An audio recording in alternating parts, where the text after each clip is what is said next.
मस्करी करत होते माऊलींची. अरे तपासण्या झाल्या, सिटी स्कॅन झालं, MRI झालं, रक्तलघवी तपासणं झालं, आता ऑपरेशनची तारीख ठरली. हैदराबादच्या सगळ्यात मोठ्या यशोद हॉस्पिटलला मला उद्या ऑपरेशनला जायचंय. तारीख ठरली, अपॉइंटमेंट फिक्स झाली. तू येडा झाला काय? मला नानीजला घेऊन जातो. मित्र वनव्यामध्ये गारव्या सारखा म्हणतो की नाही, गाणं आहे बघा, हो ना.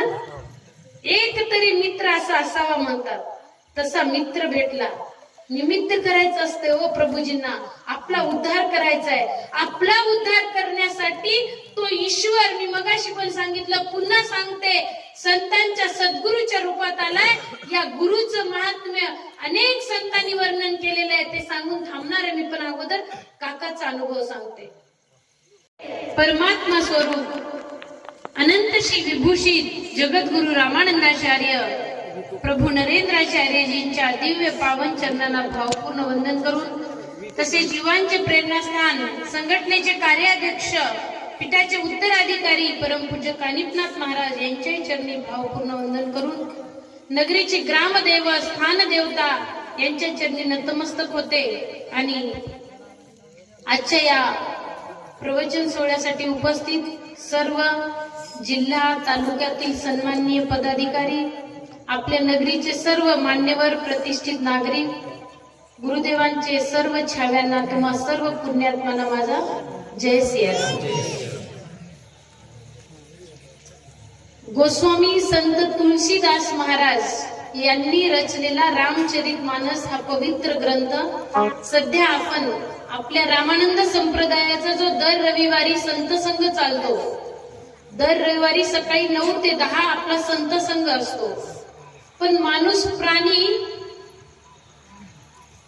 स्वतंत्र योनीमध्ये जन्मलेला असल्यामुळे, फ्रीडम असल्यामुळे प्रभूजींना विनंती करण्यात आली वेळोवेळी की आम्हाला वार बदलून द्या, वेळ बदलून द्या. त्यामुळे आता थोडीशी त्यामध्ये लवचिकता ढील दिलेली. आणि ज्या गावामध्ये स्थळ काळ परिस्थिती बघून ज्यांना जसं पाहिजे त्याप्रमाणे वेळ आणि दिवस पण फ्लेक्झिबिलिटी म्हणजे चेंज करून देण्यात आलेले आहेत. तर आपल्या संप्रदायाचा संत संघ नाहीतर दर रविवारी सकाळी 9 ते 10 चालायचा.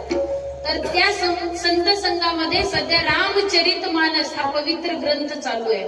आणि त्या ग्रंथाचे जे रचनाकार आहेत भगवान गोस्वामी संत तुलसीदास महाराज यांनी तुमच्या माझ्या मनुष्य जन्माचं सार्थक कशात आहे, मनुष्य जन्मामध्ये येऊन कुठल्या रत्नाची प्राप्ती करून घ्यायला पाहिजे हे सांगत असताना म्हणतात, तुलसी इस जगत में 5 रत्न है सार. काय म्हटलेलं आहे? तुलसी इस जगत में 5 रत्न है सार. 5 रत्न सांगितली या जगामध्ये, या मनुष्य जन्माचे. आता थोडं प्रश्न पडेल, रत्न सोन्याचेच भाव एवढे गगनाला जाऊन भिडलेत. हा हा म्हणता 2 लाखाच्या जवळ गेलं ना. आणि चांदी तर दुप्पट 4 लाखावर आजचे रेट. मग ही रत्न कुठली? गुरुजी थोडे हे करायला होतं का कमी? ही रत्न लाखातली कोटीतली नाहीये. ही रत्न तुम्हाला प्राप्त झाली आहेत. म्हणून मी सर्वप्रथम पुण्यात्म्य हा शब्दप्रयोग मुद्दाम केलाय. तुम्ही सगळे पुण्यात्म्यात जोरात एकदा स्वतःसाठी टाळ्या वाजवा. कारण गोस्वामी संत तुलसीदास महाराजांनी जी 5 रत्न सांगितली त्यामधल्या पहिल्या रत्नाची प्राप्ती आपल्याला झालेली आहे. ते म्हणतात, साधू मिलन प्रभू भजन दया दान परोपकार. साधू मिलन म्हणजे काय? पहिलं रत्न. साधू मिलन म्हणजे काय? संतांचा सहवास, संत संगती. संतांचा सहवास याहून भाग्यच नाही दुसरे खास.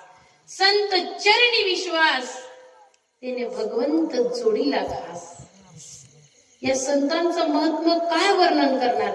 जगद्गुरु तुकाराम महाराज म्हणतात, काय सांगू आता संतांचे उपकार, मज निरंतर जागविती. काय द्यावे त्यासी व्हावे उतराई, ठेविता हा पायी जीव थोडा. सहज बोलणे हितोपदेश, करुणी सायास शिकविती. तुका म्हणे धेनू वत्सवेची चित्ती तैसे मज सांभाळीती. जगद्गुरु तुकाराम महाराज म्हणतात की मी काय सांगू संतांचे या मानवी जीवनावर, तुम्हा आम्हा सगळ्या जीवावर, स्त्री पुरुष असो, बालक असो, वृद्ध असो, कोणी असो, प्रत्येकावर एवढे उपकार आहेत, एवढे उपकार आहेत की मी शब्दात वर्णन करू शकत नाही.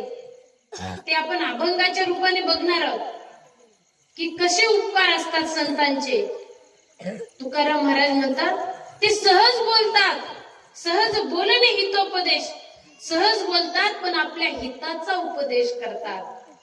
आपण हितासाठी जगतोय ना, मला माझं सुख पाहिजे, माझ्या हिताचं काय ते बोला, माझ्या फायद्याचं काय ते बोला, बरोबर आहे की नाही. आज पृथ्वी तलावर जगत असलेला प्रत्येक व्यक्तीला सुख पाहिजे. कोणी असं आहे का हो की दुःख मागेल? असा एक राजा होता, रंतीदेव राजा म्हणून. काय मागितलं होतं त्यांनी? देवाकडे काय मागितलं होतं? कठीण तपश्चर्या करून जेव्हा प्रगट झाले भगवान विष्णू, ब्रह्मदेव आणि भगवान ब्रह्मा, विष्णू आणि महेश, तेव्हा त्या राजाने मागितलं, देवा या पृथ्वी तलावर जेवढे प्राणी आहेत, जेवढे जीव आहेत, त्या सगळ्यांचं दुःख माझ्या वाट्याला दे. आपण मागू का असं? असं मागणं कोणी मागितलं होतं? जगद्गुरु तुकाराम महाराजांनी. कसं मागितलं होतं? बरे झाले देवा निघाले दिवाळे, बरी या दुष्काळे पिढा गेली, अनुतापे तुझे राहिले चिंतन, झाला हा वमन संसार. देवा बरं झालं की तू माझ्या आयुष्यात एवढे दुःख पाठवले, एका मागून एक, एका मागून एक, एका पाठीमागून एक संकट आणली, दुःख आणली, पत्नी गेली, वडील गेले, आई गेली, भाऊ गेला, 18 विश्व दारिद्र्य घरात आलं, उसाची मोळी कोणीतरी दिली, ती पण मला एक तुकडाही घरी न्यावा नाही वाटला. काय सात्विक वृत्ती असेल. म्हणून तर सदैव वैकुंठात गेले ना. देव प्रत्यक्ष उगाच आला असेल का तुकाराम महाराजांना घ्यायला? आणि आपण एक वाटी उसनी साखर द्यायची असेल, शेजारी अडचणीत असेल, मागायला आली तर ताई दिली असते हो, पण काय करू रात्री संपली बघा, म्हणतो की नाही. जगद्गुरु तुकाराम महाराज म्हणतात, देवा तुझे मी उपकार, माझा हा जीव जरी काढून ठेवला तरी मी संतांचे उपकार नाही फेडू शकत. एवढे अनंत उपकार या मानवी जीवनावर संतांचे आहेत. ते सहज बोलतात पण हिताचा उपदेश करतात. जशी गाय आपल्या वासराला सांभाळते तशी ही संत मंडळी तुम्हा आम्हा सगळ्या प्रापंचिक सांसारिक जीवाला सांभाळते. आणि अगदी त्याचसाठी या नित्य अवतारामध्ये कलियुगाच्या अंतिम क्षणाकडे आपला प्रवास चालू असताना संत, सद्गुरु, सत्पुरुष तो भगवंत या संतांच्या सद्गुरूच्या रूपामध्ये आलेला आहे. म्हणून जगद्गुरु तुकाराम महाराज म्हणतात, देवा बरं झालं की तू मला या अडचणी पाठवल्या, यातून मला काय झालं, दुःख माझ्या वाट्याला आल्यामुळे मी पश्चातापाने दग्ध झालो आणि तुझं हरीचं कीर्तन करायला लागलो, चिंतन करायला लागलो. नाही तरी आय हॅव नो इंटरेस्ट, मला काही एक इंटरेस्ट नव्हता. देवा मिरची विकायला गेले होते आणि आले आपल्यासारख्या कोणी महिला वर्ग, आपल्याला कसा हे बार्गेनिंग करायला फार छान जमतं ना. 10 रुपयाला काही म्हटलं, पाव किलो आहे म्हटलं, 5ला दे ना दादा, म्हणतो की नाही. मग सगळी मिरची अशी फुकट देऊन आले संध्याकाळी घरी. असे हे जगद्गुरु तुकाराम महाराज म्हणतात की मला हा संसार, हा प्रपंच वमनासारखा, होकाऱ्यासारखा, उलटीसारखा झाला होता. देवा बरं झालं की तू दुष्काळ आणलं. आणि आपण काय करतो, जे जुनी मंडळी आहे, स्वामीजींच्या सहवासात आहे, प्रभूजीची भक्ती करतात, एखाद्या वेळेस एखादी अडचण नको सुटू देऊ, ओम नरेंद्रनाथाय नमाचे एवढा जप केलो, एवढ्या माळी जपल्या, एवढे अध्याय वाचले, पण आपण हे साफ विसरतो की जीवन हा प्रवास आहे. अनंत अडचणी येणार आहेत, वळणं असणार आहेत, खाच खळगे असणार आहेत. भगवान विष्णूचा 7वा अवतार त्रेतायुगामध्ये प्रभू श्री रामाच्या रूपाने जन्माला आला. अयोध्या नगरी सजली. आज कसं तुम्ही उत्साहाने मस्त सुंदर पालखी काढली, रांगोळ्या काढल्या, एवढे छान शोभायात्रा काढली, सगळं केलं, तशीच नगरी सजली होती अयोध्या नगरी. रात्रीतून खेळ झाला, सकाळी रामाला देवाला वनवासाला जावं लागलं ना, याचंच नाव आहे जीवन. Life is adjustment. ते आपल्याला तसं जगावं लागतं. तरी सुद्धा आपलं जीवन सुंदर कसं होईल, आपले निर्णय योग्य कसे होतील आणि आपल्या जीवनातलं दुःख कसं कमी होईल आणि सुख आपल्या वाट्याला कसं येईल, यासाठी आपल्या प्रभूजींनी अतिशय सुंदर साधी सोपी रेमेडी म्हणजे उपाय सांगितलाय. त्यावर आपण चर्चा करणार आहोत. पण अगोदर या संतांचं आपल्या जीवनात किती महत्व आहे आणि हे संत आपल्या जीवनासाठी का उपयोगी आहेत, आपण या संतांच्या सद्गुरूंच्या सहवासामध्ये का गेलं पाहिजे. इकडे दर कोणत्या दिवशी संत संघ असतो? गुरुवारी संध्याकाळी ना. दर गुरुवारी संध्याकाळी या संत संघाला आपण का आलं पाहिजे, यासाठी मी तर बोलणारी कोणी नाही, कारण मी तर एक पामर आहे. तुम्हाला जगद्गुरु तुकाराम महाराजांच्या 2 पंक्तीमधून सांगण्याचा प्रयत्न केला. आता संत कबीरदासजी महाराज भजनाच्या रूपातून या संतांचा सद्गुरूचा महिमा कसा वर्णन करतायत तो एका भजनाच्या माध्यमातून बघूया आणि मग पुढे जाऊ. संतन के संग लाग रे तेरी अच्छी बनेगी, संतन के संग लाग रे तेरी अच्छी बनेगी, संतन के संग लाग रे तेरी अच्छी बनेगी, संग लग रे तेरी अच्छी बनेगी, अच्छी बनेगी तेरी किस्मत जगेगी, बनेगी तेरी किस्मत लगेगी, अच्छी बनेगी तेरी किस्मत जगेगी, बनेगी तेरी किस्मत लगेगी, अच्छी बनेगी तेरी तेरी बनेगी, अच्छी बनेगी तेरी तेरी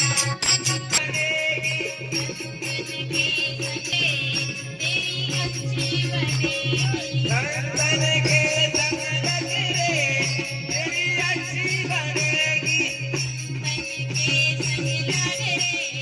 तेरी अच्छी बनेगी, संतन के संग लग रे तेरी अच्छी बनेगी, ध्रुव जी की बन गई प्रहलाद जी की बन गई, ध्रुव जी की बन गई प्रहलाद जी की बन गई, ध्रुव जी की बन गई प्रहलाद जी की बन गई, ध्रुव जी की बन गई प्रहलाद जी की बन गई, हरि कीर्तन में लाग रे तेरी अच्छी बनेगी, संतन के संग लग रे तेरी अच्छी बनेगी, अच्छी बनेगी तेरी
संतन के संग लाग रे तेरी अच्छी बनेगी, अच्छी बनेगी तेरी बिगड़ी बनेगी, अच्छी बनेगी तेरी किस्मत जगेगी.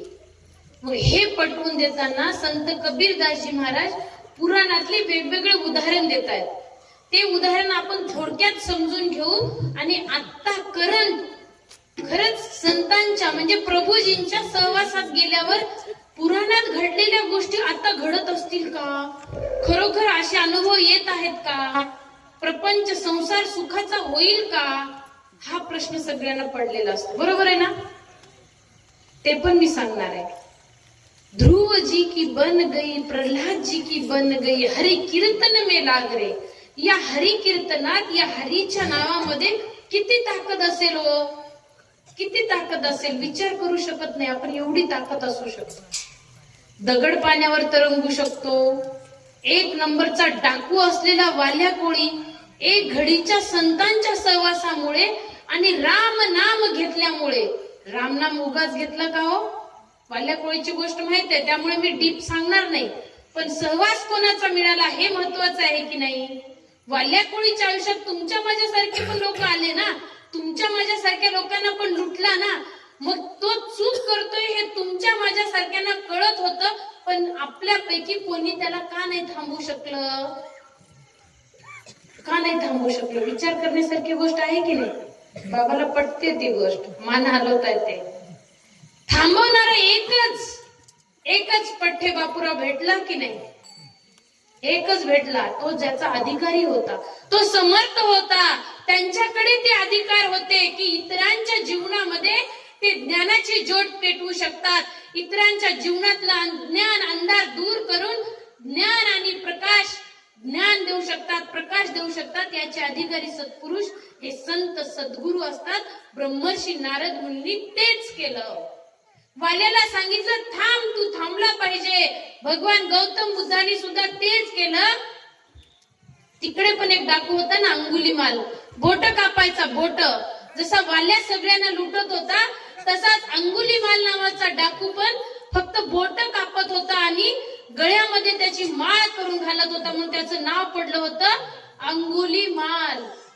एखाद्याची बोट कापण्याचा अधिकार आपल्याला परमेश्वराने दिलाय का हो, हे त्याच्या लक्षात भगवान गौतम बुद्धांनी आणून दिलं. ठीक आहे, तू बोट कापतोयस ना, हो कापणार, पण परमेश्वराने हे अधिकार नाही दिलेत हे समजून सांगितलं. कळत नव्हतं, उदाहरण दिलं. बाजूला झाड होतं, त्या झाडाची फांदी कट करून आण बरं. आणायला लावली फांदी, आणलं त्या डाकूनी कट करून. आणि मग भगवान गौतम बुद्धांनी हात जोडून अतिशय विनम्रपणे नम्रपणे सांगितलं की आता हीच फांदी उचल आणि नेऊन जोड बरं त्या झाडाला. अंगुलीमाल नावाचा डाकू म्हणतो, चेष्टा करतात काय? तोडलेली फांदी जोडता येते होय? भगवान गौतम बुद्ध म्हटले, जर तोडलेली फांदी जोडता येत नसेल तर तोडण्याचा अधिकार आपल्याला दिलाय कोणी? अहो तुम्हाला तर जोडता येईल ना, तुम्ही एवढे मोठे डाकू आहेत. ते त्याला उदाहरण देऊन पटवून दिल्यावर चूक लक्षात आली. असं आपण सुद्धा आपल्या जीवनामध्ये दैनंदिन जीवन जगत असताना आपलं पण काहीतरी चुकतंय. आपण स्वतंत्र योनीमध्ये आहोत, कर्म योनीमध्ये आहोत. आपण भोग योनीमध्ये नाही. कुत्रा, गाढव, मांजर, बाकी सगळे 83,99,999 जीव भोग योनीमध्ये आहेत. त्यांना स्वतंत्र कर्म करण्याचा अधिकार नाही. म्हणून परमेश्वराला त्यांच्याकडून अपेक्षा नाही, जी अपेक्षा तुमच्या माझ्याकडून संत, सद्गुरू आणि भगवंताला आहे. त्यांना अशी अपेक्षा आहे की या हाताने सत्कर्म झाले पाहिजे, आपल्या वाणीने गोड बोललं पाहिजे. ऐसी वाणी बोलिए मन का आपा खोय,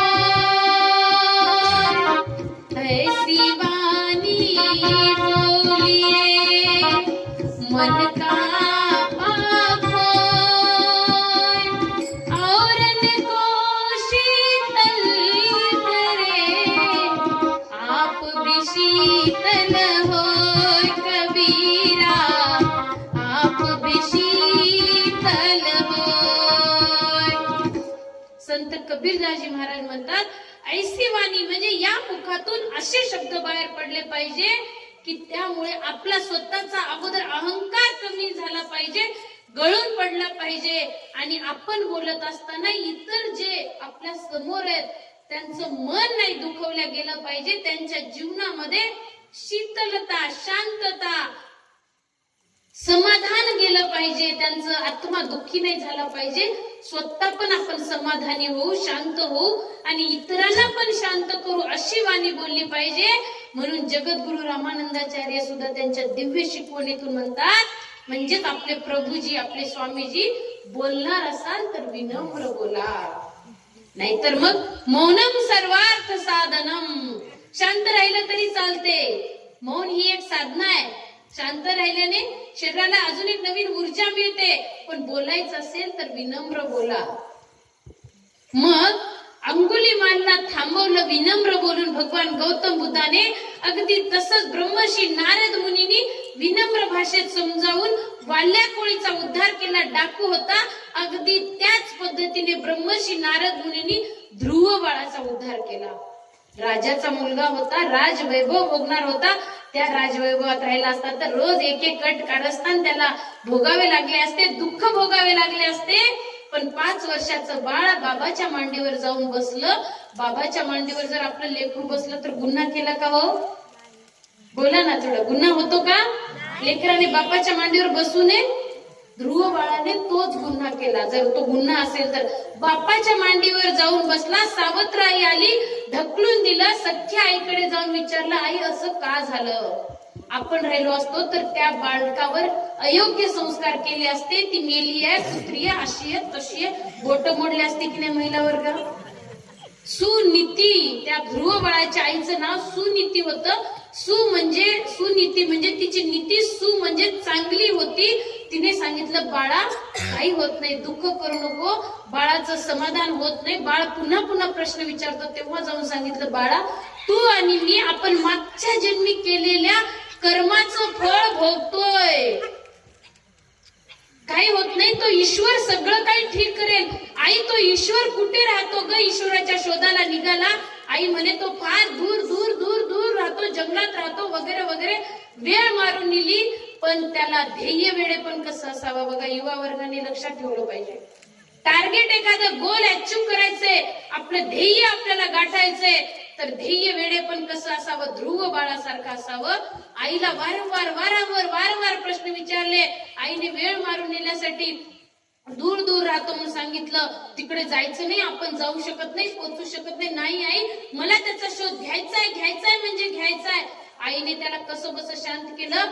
आईचा डोळा लागू दिला आणि रात्री ते बाळ ते राजवाडा सोडून निघून गेला. राजवाड्यात राहिला असता तर रामायण महाभारताच्या कथा माहित आहेत ना? राजवाड्यातच घडलेल्या तशा कथा झाल्या असत्या, पण जंगलात निघून गेला, कठोर तपश्चर्या केली, पण कोणाच्या मार्गदर्शनाने? संत सद्गुरु ब्रह्मर्षी नारद मुनी आले, आयुष्यात सांगितलं नारायण नावाचं नामस्मरण केलं पाहिजे. ओम नमो भगवते वासुदेवाय नाव दिलं, एवढं एकाग्रतेने घेतलं की परमेश्वर प्रगट झाले आणि अढळ पदाची प्राप्ती झाली. तोच ध्रुव तारा, ध्रुव जी की बन गई. आणि तेच जर राज्यकारभार बघत राहिले असते तर द्वेष, मत्सर, हेवा हे सगळं सहन करावं लागलं असतं की नाही? लागलं असतं ना. पण गेले की नाही, अढळ पदाची प्राप्ती करून घेतले. भक्त प्रल्हादाचं पण उदाहरण सांगते पटापटा, म्हणजे तुम्हाला जास्त वेळ नको घ्यायला. भक्त प्रल्हाद राक्षसाचा मुलगा होता. कोण राक्षस? हिरण्यकश्यपू नावाचा राक्षस. मग राक्षसाच्या पोटी राक्षस जन्माला पाहिजे की नाही हो? थोडं थोडं बोला ना. माणसाच्या पोटी माणूस जन्मतो, कुत्र्याच्या पोटी कुत्रा जन्मतो, गाढवाच्या पोटी गाढव जन्मतो की नाही? मग राक्षसाच्या पोटी राक्षसच जन्माला यायला पाहिजे ना. देवाला एक अवतार घ्यायला लावणारा देवाचा परम भक्त जन्माला आला. भक्त प्रल्हाद कोणामुळे? संतांच्या सहवासामुळे. एवढी ताकद संतांच्या सहवासात आहे. कयादू माता गर्भात असताना, गरोदर असताना ब्रह्मर्षी नारद मुनीच्या आश्रमात राहण्याचा योग आला. कोणाला? राक्षसाच्या पत्नीला. तिचं नाव होतं कयाधू. गर्भ होता पोटात. अंश कोणाचा वाढत होता? राक्षसाचा. रक्त कोणाचं होतं? राक्षसाचं. मग राक्षसच जन्माला येणार होता. परिवर्तन कसा बदल होऊ शकतो? एक घडीच्या संतांच्या सहवासात बदल कसा होतो बघा. सहवासाला ब्रह्मर्षी नारद मुनीच्या आश्रमात राहण्याचा योग आला. त्या आश्रमामध्ये सदा न कदा 24 तास ओम नमो भगवते वासुदेवाय, ओम नमो भगवते वासुदेवाय, ओम नमो भगवते वासुदेवाय देवाचा मंत्र जप चालू होता. गर्भावर संस्कार झाले. बाळ जन्माला आल्यापासून नारायण नारायण नारायण नारायण नारायण नारायण नाव घेऊ लागलं. बापाची तळपायची आग मस्तकाला जाऊ लागली, कारण त्या बापाला नारायण नावाची अलर्जी होती. अंग खाजत होतं त्याचं, मोठमोठे पुरळ येत होते, रिॲक्शन येऊ लागली. मग पोटच्या गोळाला मारण्यासाठी अतोनात प्रयत्न केले. उकळत्या तेलाच्या कढईत टाकलं, उंच कडेवरून ढकलून दिलं. नाग देवता ज्या रूम मध्ये राहतात तिथे कोंडून ठेवलं. अतोनात शर्थीचे प्रयत्न केले, पण भक्त प्रल्हादाचं काहीच केस वाकडं झालं नाही. मग शेवटचा पर्याय निवडला. आपण जी होळी सण साजरा करतो ती होलिका नावाची बहीण होती हिरण्यकश्यपू राक्षसाची. तिला सांगितलं, बहीण हे कार्ट लयच सतवायले बघ, मला लय अवघड करून ठेवलंय. मला ज्या नावाची अलर्जी आहे, कार्टाला सांगितलं घेऊ नको, एक नाही 1000 वेळा सांगितलं, कार्ट पुन्हा तेच नाव घेतोय. मुद्दाम मला त्रास देतोय, हा सूड घेतोय माझं. याला आता आपण ठिशक्या पेटून टाकू म्हणतात. कारण त्या होलिकाला, त्या बहिणीला, हिरण्यकश्यपू राक्षसाच्या बहिणीला वरदान होतं की अग्नी तुला स्पर्श करू शकणार नाही. बहीण तुला असंही अग्नी स्पर्श करणार नाही. घे कार्ट्याला मांडीवर, बस होळी पेटू आपण. मोठीच्या मोठी होळी रचली, बहिणीला बसवलं. कार्ट्याला म्हणजे पोटच्या पोराला, भक्त प्रल्हादाला मांडीवर बसवलं. भक्त प्रल्हादाच्या मुखात सतत एकच नाव होतं, नारायण नारायण नारायण नारायण. पेटून दिली होळी. क्षणार्धामध्ये हा हा म्हणता जिला अग्नी सुद्धा स्पर्श करू शकणार नाही असा वरदान होता. ती होलिका क्षणामध्ये जळून खाक झाली. आणि देवाचं नामस्मरण करणारा, ज्याला संतांचा सहवास गर्भामध्ये लाभला होता, असा भक्त प्रल्हाद नारायण नारायण नावाने तरला. एवढी ताकद देवाच्या नावात आणि संतांच्या सहवासामध्ये आहे. म्हणून आपल्याला या कलियुगामध्ये तेच तारणार आहे. म्हणून आपल्याला तेच घ्यायचंय. काय घ्यायचंय आपल्याला?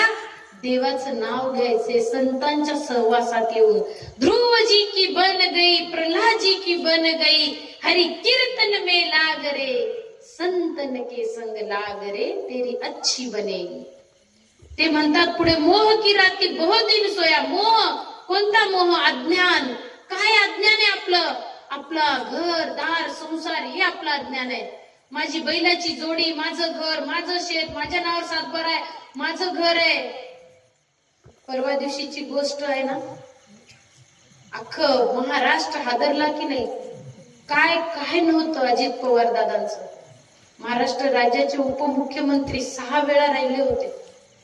पुण्याकडे कधी चक्कर मारून बघा. बारामती धरतीवरचं स्वर्ग आहे बारामती. म्हणजे काय नव्हतं कमवलं, शेवटी तोंड तरी राहिलं का हो अंतिम संस्कार करायला. बैलाची जोडी म्हणतो आपण, पैसा म्हणतो. जगद्गुरु तुकाराम महाराज म्हणतात, शेती भाडी बैल जोडी आहे कोणाची, स्वतःच्या या देहावर फौज यमाची. गर्वाने वागू नको भल्या मानसा, कोण दिवस येईल कसा नाही भरोसा. क्षणार्धामध्ये होत्याच नव्हतं झालं ना. सत्ता नव्हती का, संपत्ती नव्हती, वैभव नव्हतं, बळ नव्हतं, काय नव्हतं त्यांच्याकडे. काय नव्हतं विचार करा. यातून आपण काय शिकलं पाहिजे? अज्ञान त्यागलं पाहिजे. आपलं अज्ञान काय आहे? पैसा मेरा परमेश्वर, पत्नी मेरा गुरु, बाल बच्चे साधू संत, सेवा किसकी करू, हे आपलं अज्ञान आहे. हे आपण सोडलं पाहिजे आता. बस झालं. मोह की राती बहुत दिन सोया, जाग सके तो जाग रे. डोळे दिले, उघडे ठेवलेले आपण, पण आपल्याला काय काय दिसतं माहितीये? जे सगळं नाशिवंत आहे ते पटकन दिसतं, आणि जे शाश्वत आहे, खरं आहे, सत्य आहे ते दिसत नाही. त्याच्यावर आपण संदेह घेतो. या प्रतिमेत कुठे माऊली असतील, संत संघात कुठे निर्गुण रूपात माऊली असतील, फोटोमध्ये कुठे त्यांची ताकद असेल, त्यांच्या सहवासात गेल्यावर त्यांच्या नजरेमध्ये सिटी स्कॅन असेल, MRI असेल, रक्तलघवी तपासायच्या मशिनी असतील. हो, सगळे आहेत. काही कुठे जाऊन तपासायची गरज नाही. पण कधी विश्वास नानी का द्रौपदी का रंग लाया, बहना का भाई बन खुद सांवराया. इज्जत जमाने में शर्मसार नहीं होगी, पूरा है भरोसा मेरी हार नहीं होगी. सांवरे जब तू मेरे साथ है, सांवरे सर पे तेरा हाथ है. ये प्रार्थना दिल की बेकार नहीं होगी, ये प्रार्थना दिल की बेकार नहीं होगी, पूरा है भरोसा मेरी हार नहीं होगी. द्रौपदीला विश्वास होता, ही सगळी सभा भरली आहे, सगळे जण आहेत, कोणीतरी माझ्या मदतीला धावून येईल. कोण आलं का हो? पण देव वस्त्राच्या रूपाने पण आला बरं का. वस्त्राच्या रूपाने पण कसा? परत फेड करायला आला. भगवान श्रीकृष्ण पतंग उडवत होते तेव्हा दोरी लागली होती, पतंग लागला होता आणि करंगळी कट झाली होती. कट झाली, घळा घळा घळा घळा घळा घळा रक्त व्हायला लागलं. द्रौपदी बाजूला होती, क्षणाचा विचार नाही केला, साडीचा पदर टाळकन फाडला आणि गुंडाळलं. मग रक्तस्राव थांबला. तेव्हा देवाने वचन दिलं होतं, बहिणाबाई नक्की परतफेड करेल, पण कशी? कच्चे पोहे घेतले हो सुदाम्याकडून, कच्चे पोहे. नगरी सोन्याची केली. आपला श्रीकृष्ण, या कलियुगामधला हा श्रीकृष्ण आपल्याकडून आवळ्या एवढं घेऊन भोपळ्या एवढं द्यायला बसलाय. पण आपला विश्वास आपल्या डोळ्याने जे नाशिवंत आहे ते सगळं दिसतं, ते सगळं पटतं, आणि जे खरं आहे तेच आपल्याला कळत नाही. पण कर्माचा सिद्धांत कसा आहे? आपण कर्मयोनीत जन्माला आलोय. या भजनामध्ये संत कबीरदासजी महाराज म्हणतात, कागा से तुहे हंस बना दे, जाग सके तो जाग रे. तू आता बूट आणि काय कर, हाय तेरो बडे भाग रे. का भाग्य आहे? कारण तुला कर्म करता येतं, तू त्या योनीत जन्माला आलास. चुकून पण जर कर्म झाले तर फळ भोगावं लागतं की नाही. राजा दशरथ श्रावण बाळाला मारण्यासाठी घरातून निघाला होता वे. श्रावण बाळाला मारण्यासाठी निघाला होता का? बोला ना. महिला मंडळ. राजा होता, शिकारीचा शौक होता, गेला शिकार करायला, बसला होता झाडावर, विहीर बाजूला होती, प्राणी पाणी प्यायला आला, बुडबुड बुडबुड बुडबुड बुडबुड आवाज आला, प्राणी आलाय म्हणून बाण सोडलं. बाण जाऊन कुठल्या प्राण्याला लागलं? मनुष्य प्राण्याला. श्रावण बाळाला लागलं. श्रावण बाळाचा म्हणजे तिथे अंत झाला, गतप्राण झाले. चुकून झालं का मुद्दाम श्रावण बाळाला मारावं म्हणून मारलं होतं? चुकून झालं. श्रावण बाळाच्या आई वडिलांनी काय श्राप दिला? कर्माचा सिद्धांत फेडावा लागला की नाही कर्म. मग या योनीमध्ये आपल्याला ते कर्म शुद्ध करायचे. मग ते शुद्ध कधी होणार आहेत? संतन के संग लागरे. जेव्हा आपण यांच्या सहवासात येऊ, आठवड्याचा संत संग करू, तेव्हा ही आपली कार्यशाळा आहे. क्लिनिंग वॉशिंग होणार आहे, हे सर्व्हिसिंग सेंटर आहे. संत संघ म्हणजे आपल्या भ्रमाचा भोपळा फोडायचं कार्य करतं, मनावर परिवर्तन करतं, नवविधा भक्ती आपल्याकडून घडते. म्हणून आठवड्यातून 1 तास काढायचा आहे. कारण राजा दशरथाकडून चुकून झालेला कर्म सुद्धा फेडावं लागलं. जेव्हा त्यांचा जीव जात होता तेव्हा देवाचा बाप होता ना राजा दशरथ. 4 पैकी किती होते जवळ? किती होते? होते 1 तरी. म्हणून आपल्याला काय करायचंय? कहे तर कबीरा सुनो भाई साधो, रामचरण अनुराग रे. हे रामचरण मिळालेत कारण रामानंदाचार्य स्वयं राम. आज जगद्गुरु रामानंदाचार्य श्री स्वामी नरेंद्राचार्यजी म्हणजे आपले सद्गुरु माऊली रामानंदाचार्याच्या गादीवर विराजमान आहेत, जे स्वयं राम होते. मग अजून काय वेळ वाया घालवायची हो आपल्याला? आता तुम्हाला वाटेल पुराणातलं बस झालं, आम्हाला पटलं आता की संतांच्या सहवासामुळे खरोखर मानवी जीवनाचा उद्धार होऊ शकतो. तुम्ही आम्हाला वाल्या कोळीची गोष्ट सांगितली, उद्धार झाला माहितीये. अंगुलीमाल डाकूची सांगितली, ते पण पटलं. ध्रुव बाळाचं सांगितलं, भक्त प्रल्हाद सांगितलं, पटलं. आता कर्माचा सिद्धांत पण पटला. बरोबर, रिव्हिजन आहे चालू आहे आता आपलं. इथपर्यंत झालेलं प्रवचन की आपण माणूस म्हणून या कर्म योनीमध्ये जन्माला आलोय.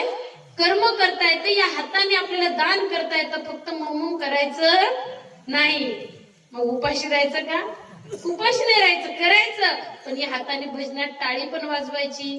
कोणी भुकेला तर दारावर आलाय, दान करायचं.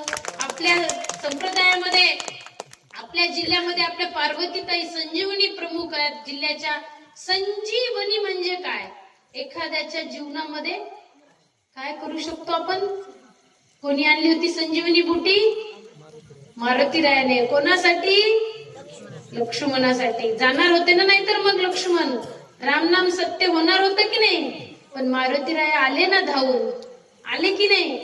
खाडकन जाऊन पर्वतच उकडून आणलं ना. शोधण्यात वेळ वाया घालवायची नाही, तेवढा वेळ नाही आपल्याजवळ. नको, एकदम फास्ट. जी 24 तास देवाच्या सेवेत, 1 पाऊल नेहमी पुढे राहायचं त्यांचं. बोला देवा काय करू आता, तयार. आपण सेवा आली की मग तुमचा तालुका नाही बर का तसा, हे बोलणं योग्य नाही होणार. कारण आता रक्तदानामध्ये अतिशय सुंदर कार्य आपल्या तालुक्याकडून झालेलं आहे. खरोखर सर्वांनी स्वतःसाठी जोरात टाळ्या. अभिनंदन आहे आपल्या सर्वांचं खरोखरच की अतिशय उल्लेखनीय कार्य झालेलं आहे. आणि तालुक्यामध्ये पीठाकडून आपला सत्कार सुद्धा होणार आहे. उद्या 8 फेब्रुवारीला गजानन महाराज प्रगट दिन वारी उत्सवामध्ये आरोग्य मंत्री बरेच तिकडे मान्यवर येणार आहेत आणि त्यांच्या हस्ते आपला सत्कार होणार आहे. म्हणजे आपण केलेली सेवा वाया जात नसते. आपल्या तालुक्याचं अतिशय सुंदर नियोजन आहे. मठपती महाराज आहेत, त्यांची पूर्ण टीम आहे प्रसादाची. कालच तुमची श्री सेवा होती. परत आपले तालुका अध्यक्ष पण अतिशय संयमी, मितभाषी. मी मगाशी जे वाणी घेतली ना कबीरदास महाराजांची, ऐसी वाणी बोलिये. बघा, कठोर शब्द हे जखम देतात किंवा जखमेवर मीठ चोळल्यासारखे असतात. आपण मृदुवाणी हे मल्लम लावण्याचं कार्य करत असते. म्हणून तोंडातच सगळं काही आहे. म्हणून देवाने आपल्याला ती शिकवण दिली ना की तुम्ही लीन व्हा, शालीन व्हा, सात्विक व्हा, शरणागत व्हा आणि गोड बोला, गोड बोलून शत्रूला पण जिंकता येतं. अशी आपले सावकार आहेत, तालुक्याचं नेतृत्व करताय आपले गुरुजी. ही सर्व युवांची टीम चांगली आहे आणि त्यामुळे तुमच्या तालुक्याची सेवा पण सुंदर होतीये. ताई जिल्ह्याचं नेतृत्व करतात, संजीवनी दान. मग मारुती रायाने ती संजीवनी आणल्यामुळे लक्ष्मणाचे प्राण वाचले. बरोबर, आपल्याला सुद्धा एखाद्याला प्राण वाचवायचे. कसे? अँब्युलन्स, आपल्या 53 अँब्युलन्स हायवेवर धावतात. मग आपल्याला जीवन रक्षक बनायचंय, भक्षक नाही. मग त्यासाठी वर्षाला 2,500ची पावती आहे. संजीवनी महिन्याला 100 रुपये जर भरले तर आज बघा इंग्रजी माध्यमाच्या शाळा आहेत.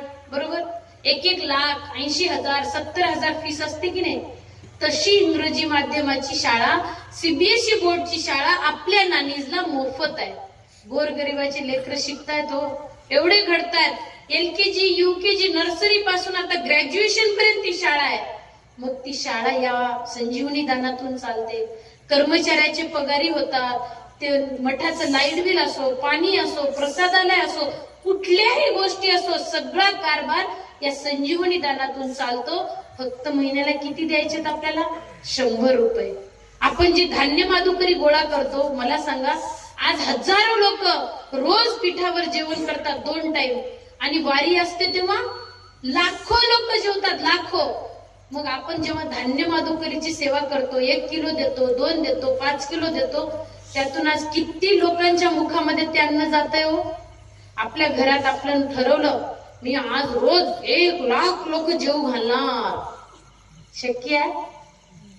जाऊ दे, मग 10,000 घालणार. शक्य आहे? 1,000 शक्य आहे? 100 तरी शक्य आहेत का? 100 जाऊ द्या, शहरात 10 जाऊ द्या, 1 माणूस आला तर शहरात सपातच नाही. ग्रामीण भागाची गोष्ट काही और आहे, पण एवढं कठीण परिस्थिती आहे आज, तरी सुद्धा आपण जे धान्य देतो त्यातून आज लाखो लोकांच्या मुखामध्ये ते अन्न जातंय.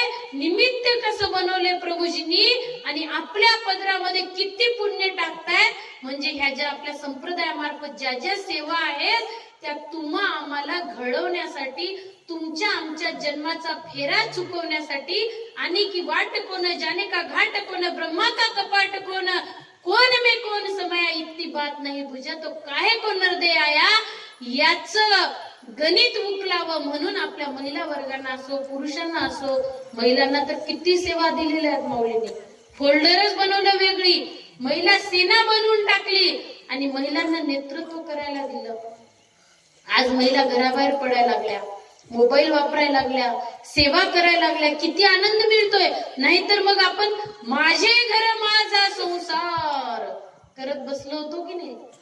मग नंतर उग म्हणण्यापुरतं स्मशान वैराग्य, कोणी वारलं की काही नाही बाई, काय सोबत घेऊन जात नाही, अशा गप्पा मारतो की नाही आपण.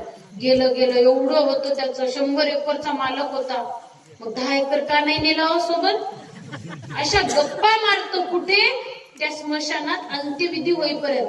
आणि घरी येता शेजाऱ्याची काहीतरी एखादी गाय किंवा म्हैस आपल्या दारात असू दे, पाणी वगैरे पित असू दे, चारा खात असू दे, तिकडूनच येता दगड उचलतो की नाही आणि तिचा पाय मोडतो की नाही. अशी ही आपली वृत्ती आहे. म्हणून आपल्याला काय करायचंय आहे, जरी परम सुगम परी जनासी झाला दुर्गम, काकी तयाचे चुकले वर्म, संत संगमाकडे वर्म चुकलं होतं. पण आपल्या गावामध्ये गुरुदेवाने निमित्त केलंय प्रतिमेचं, संत संघाला निमित्त करून मोबाईलच्या माध्यमातून, रोज सकाळी आध्यात्मिक शाळेच्या माध्यमातून, आठवड्याच्या संत संघ असो, पीठावरच्या सेवा असो, तालुक्याचा कार्यक्रम असो, वेगवेगळ्या सेवेच्या माध्यमातून आपल्याला ते सांगतायत की पशु का होत पण या नर का कछु न होय, मगर नर अगर एक बार करनी करे तो नर का नारायण होय. करणी कोणती करायची? हरिओम हरिओम हरिओम राम.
हरि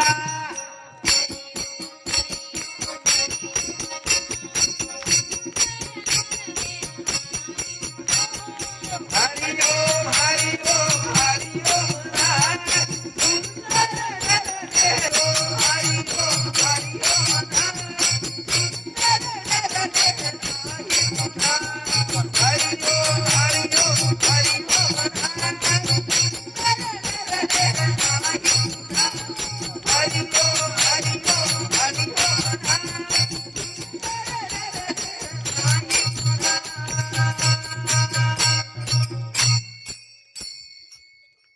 छान वाटलं. हीच करणी करायची आपल्याला. ऐसी करणी कीजिए. कोणती करणी? हरि ओम हरि ओम हरि ओम म्हणा. सुंदर नरदेह नाही पुन्हा. इकडे संत संघाला यायचं. बरेच लोकांजवळ आध्यात्मिक शाळा चालू आहे. या गावातले नवीन लोक किती आहेत? हात वर करा. जे नवीन आहेत, या गावातील आहेत, पहिल्यांदा कार्यक्रमाला आलेत, असे किती जण आहेत? मी डॉक्टर आहे, माझ्याजवळ सुरी वगैरे काही नाहीये, पण हात कापून नाही नेणार. हात वर करा. सगळे बाहेरचेच आहेत का? या गावातलं कोणीच नाही का? गावातले नाही कोणी? गावातले हातवारी करा. गावातले फक्त गावातलेच करायचं हातवरी. बरं, राहू द्या. भीती वाटते वाटतं. हे बघा, आपल्या मोबाईल मध्ये प्रत्येकाकडे मोबाईल आहे. मोबाईल नाही असं कोण आहे? हात वर करा. त्यांच्याजवळ मोबाईल नाही. मोबाईल नाही? अरे वा. सगळ्यांनी मिळून ताईला मोबाईल घेऊन द्यायचा. मोबाईल नाही असं कोणीच नाही. एक कुटुंब नाही, कुटुंबातला एक व्यक्ती पण नाही. आणि ही काळाची गरज जाणून आपल्या प्रभूजींनी आपल्या जन्माचं सार्थक व्हावं, या नरदेहाचा हा फेरा चुकावा. खरोखर गर्भामध्ये असताना आपल्याला गर्भवास यातना भोगाव्या लागतात. आणि जन्माला आल्यावर पण हा संसारामध्ये प्रत्येक जीव सुखी आहे का हो? आपल्याला काही ना काही अडचणी असतात की नाही? आपल्याला वाटतं की हा संसार आपल्याला सुख भोगायला दिलाय, पण समर्थ रामदास स्वामींनी दासबोधामध्ये सांगितले की संसारामध्ये सागरा एवढे दुःख असतात. आणि खरोखर ते आपण बघतो, पण आपला संसार सुखाचा करण्यासाठी त्या परमेश्वराने सद्गुरु रूप घेऊन आपल्या दारामध्ये दररोज सकाळी आध्यात्मिक शाळेच्या रूपाने आपल्याच मोबाईल मध्ये, जो मोबाईल बघण्यात आपण तासन तास वेळ वाया घालवतो, फक्त 600 रुपयाची जर आपण पावती केली तर 1 वर्ष, मला वाटतं रोजचे 2 रुपये पण नाही पडणार, 1 वर्ष आपल्या घशामध्ये ज्ञानामृत आपले प्रभूजी टाकतायत. मग सकाळी 5 वाजल्यापासून काकड आरती असते, हरिपाठ असतो, भजन असतात, मंत्रजप असतं. 6 वाजता बरोबर रोज वेगवेगळ्या विषयावर जीवन जगताना संसार सुखाचा करण्यासाठी पडत असलेल्या प्रश्नावर आपले प्रभूजी मार्गदर्शन करतात. तज्ञ डॉक्टर या आध्यात्मिक शाळेमध्ये येऊन मार्गदर्शन करतात. मग मला करावं काय लागेल? आधार कार्ड घेऊन यायचं. इकडे आपली सगळी जुनी मंडळी आहेत, आरतीचं जे पण नियोजन करतात ते दादा ताई, जे पण जुनी मंडळी आहेत ते तुम्हाला आध्यात्मिक शाळा चालू करून देणार. आधार कार्ड आणलं की जनगणना करता येते. ती जनगणना केली की तुमच्या मोबाईल मध्ये जो तासन तास आपण युट्यूब, इंस्टाग्राम, व्हॉट्सअप, स्टेटस बघण्यात वेळ वाया घालवतो, तिथेच आपला उद्धार होणार आहे. मग माऊलींचे प्रवचन येणार, वेगवेगळ्या आरत्या येणार, भजन येणार, मंत्रजप येणार, भक्ती दरबार येणार आणि प्रत्यक्ष स्वामीजी रोज 1 तास बोलतात. प्रत्यक्ष स्वामीजी वेगवेगळ्या विषयावर. मग विमानातून प्रवास चालू असेल, विमानातून उतरत असतील, रेल्वेत चढत असतील, गाडीतून प्रवास असेल, थंडी असेल, ऊन असेल, वारा असेल, पाऊस असेल, कुठल्याही गोष्टीची पर्वा न करता केवळ आपल्या उद्धारासाठी. कारण मगाशी जी पंक्ती मी बोलले ना, संत कबीरदासजी महाराज म्हणतात की प्राण्याचा मृत्यू झाला, सिरियस घ्या प्लीज, प्राण्याचा मृत्यू झाला तर त्याच्या चमडीपासून म्हणे पायात घालायची चप्पल तरी बनवता येतील. विचार करा, ज्या प्राण्याला आपण शिळं टाकतो, कुत्र्याला शिळं टाकतो की नाही हो महिला मंडळ? गरम गरम टाकतो का कधी? मस्त भाजी पोळी भात वरण जामून लोणचं पापड मीठ सगळं बनवलंय, ताट मांडली, काही कमी जास्त तांब्या बाजूला पाण्याचा भरून कुत्र्याला दिलं, देते का कोणी? कोणी देईना. शिळं तेवढं देतो आणि स्वतःसाठी विटलेलं खराब झालेलं खातो का? हा फरक आहे भोग योनी आणि कर्म योनीमध्ये. बैलाला राब राब राब राबवतो, बैल कधी थकला म्हणून त्याला गरम पाण्याने चोळून देऊन आंघोळ घालतो का? कधी झेंडूबाम लावून देतो का? पण आपण थकलो तर आपण स्वतः क्रोसिनची गोळी घेतो, झेंडूबाम लावून देतो, गरम गरम चहा करून पितो, वाटलं तर एक दिवस आराम करतो. आजकाल नोकरी करणाऱ्या लोकांना शनिवार रविवार सुट्टी असते, रविवार हक्काची सुट्टी घेतो, पण इतर प्राणी घेऊ शकतात का? हा फरक आहे. म्हणून सुंदर नरदेह नाही पुन्हा, सुवर्ण संधी गोल्डन चान्स आहे. या योनीमध्ये येऊन जर या मनुष्य जन्माचा आपण सार्थक नाही करून घेतलं तर मग पुनरुपी जनन, पुनरुपी मरण, पुनरुपी जनने जठरे शयनम 1001% गटांगळ्या पुन्हा 83,99,999 फेरा फिक्स आहे. म्हणून काय म्हटलंय, प्राण्याच्या चमडीपासून चप्पल तरी बनवता येईल, पण या माणसाच्या चमडीपासून काही बनत नाही. पण या माणसाने जर संतांच्या सहवासात येऊन देवाचं नाव घेतलं, त्या संतांनी सांगितलेली भक्ती केली, ओम नरेंद्रनाथाय नमः, ओम नरेंद्रनाथाय नमः, ओम नरेंद्रनाथाय नमः. एक अगरबत्ती लावायची आणि हा जप करायचा आहे. कधी? सकाळी उठल्याबरोबर नाही, गरज नाही. दुपारी चालेल, संध्याकाळी चालेल, वेळ नाही ऍडजस्ट होत, झोपण्यापूर्वी कधी पण 23 तास 50 मिनिटे स्वतःच्या संसारासाठी, शेतीसाठी, व्यवसायासाठी, जॉबसाठी, फक्त 10 मिनिटे कोणासाठी? स्वामीजीसाठी ना, बरोबर? 23 तास 50 मिनिटे आपल्या संसारासाठी आणि 10 मिनिटे स्वामीजीसाठी. मग स्वामीजी ते 10 मिनिटं ठेवून घेणार का? आपल्याला त्या 10 मिनिटाचं काय देणार आहेत रिटर्न? जे 23 तास 50 मिनिटे रोज करून मिळणार नाही, ते केवळ आणि केवळ 10 मिनिटांमध्ये परत देणार आहे. हा जन्म मरणाचा फेरा चुकवणार आहे. पण कधी? जेव्हा आपण दीक्षा घेऊ आणि गळ्यामध्ये गुरूंची माळ घालू, गळा दिलाय, मग राणीहार पोयहार घालण्यासाठीच आहे का? ते घाला बिंदास, पण गुरुची माळ घालावी, या हाताने भजनात टाळी वाजवावी, पायाने मंदिरात जावं, तीर्थयात्रा करावी आणि या डोळ्याने ते सावळ परब्रह्म बघावं, या कानाने इतरांची निंदा ऐकू नये, या मुखाने इतरांची निंदा न करता त्या हरीचा जप करावा आणि जप कीर्तन हरिपाठ ऐकावं, असं भगवंताची मनुष्य प्राण्याकडून अपेक्षा आहे. म्हणून आपल्याला काय करायचंय? नर अगर एक बार ही करणी केली तर नारायण पदापर्यंत नेऊन पोहोचवण्यासाठी आपल्या स्वामीजींनी त्यांच्या गुरुची शपथ खाल्लेली आहे. मग आपल्याला करायचंय काय? स्वप्नात पण आपण कोणाबद्दल वाईट विचार करायचा नाही. ही दिव्य शिकवण आपल्या गुरुनी आपल्याला दिलेली आहे. 10 मिनिटाचा वेळ काढायचा आणि या चंचल मनाला, जगात सगळ्यात वेगवान काय असेल तर माणसाचं मन आहे. नाठाळा आहे, चंचल आहे, म्हणून त्याला एकाग्र करायचं का? तर चंचल मनाने घाई गडबडीने घेतलेले निर्णय चुकतात. निर्णय चुकले की दुःख आपल्या वाट्याला येतात. मग आपण शेजाऱ्याला, भावकीला दोष देतो. याचा प्रयोग केलाय स्वामीजींनी, प्रयोग केलाय प्रभूजींनी, आणि प्रयोग करून हजारो लोकांवर प्रयोग करून सिद्ध केलं की बाबा रे, एकाग्र व्हा, मनाला एकाग्र करा. चंचल मनाला एकाग्र केल्यामुळे तुमच्या बुद्धीचा विकास होईल. तुम्ही घेणार ते निर्णय योग्य होतील, बिनचूक होतील आणि मग जाऊन तुमच्या दुःख तुमच्या वाट्याला कमी येतील. म्हणून 10 मिनिटं एकाग्रतेचा व्यायाम दिला म्हणजेच ओम नरेंद्रनाथाय नमः. मग तुम्ही म्हणताल असं केल्यामुळे कोणाला अनुभव आला का? होय, इथे बसलेली ही सगळी जुनी मंडळी अनुभव घेतलेली आहे. मी सुद्धा अनुभव घेतला, म्हणूनच आज इथे येऊन उभं राहून तुमच्या समोर 4 शब्द बोलण्याचं शहाणपण येतंय. कशामुळे? माझे पण निर्णय असेच चुकत होते. अतिशय चंचल वृत्ती. काय निर्णय घ्यायचा? घाई गडबडीने फटाफट घेऊन टाकायचा. मग निर्णय चुकले की दुःख वाटायला यायला लागले. मग आमच्या शेजाऱ्याला वाटलं की यांच्या घरात एवढे दुःख आहेत, चला यांना घेऊन जावं स्वामीजीकडे. आमचे शेजारी आले आम्हाला घेऊन जायला. तिथे पण मी विरोध केला. कसे बसे गेलो, साहेब गेले आणि स्वामीजींचा फोटो आणला, जपमाळ आणलं, अष्टगंध आणलं, भक्ती करायला लागलो. निर्णय खूप चुकले होते.